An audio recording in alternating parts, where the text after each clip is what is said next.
સુરેન્દ્રનગરની મુખ્ય પોસ્ટ ઓફિસને બોમ્બથી ઉડાવી દેવાની ધમકી મળતા સમગ્ર પંથકમાં ભારે સનસનાટી મચી હતી।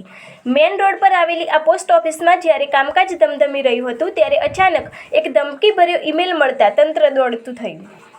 ઘટનાની ગંભીરતા જોતા તાત્કાલિક ધોરણે બોમ્બ સ્ક્વોડ અને ડોગ સ્ક્વોડની ટીમો ઘટના સ્થળે પહોંચી એસઓજી, પેરોલ ફ્લો સ્ક્વોડ અને પોલીસના ઉચ્ચ અધિકારીઓનો કાફલો ખડકી દેવામાં આવ્યો।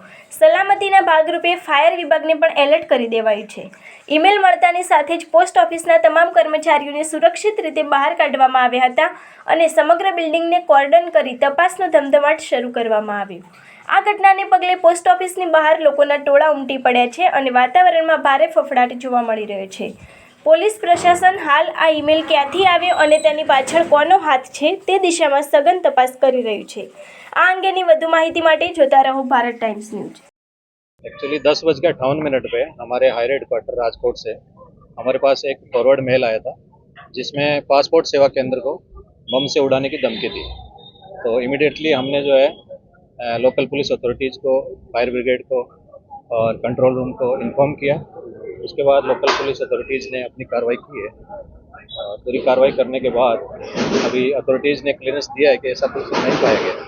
तो अभी हम जो है वो सेवाएं सुचारू करने की कार्रवाई कर रहे हैं। ईमेल कहाँ से आया था? हमारे पास हमारे हायर हेडक्वार्टर से आया है।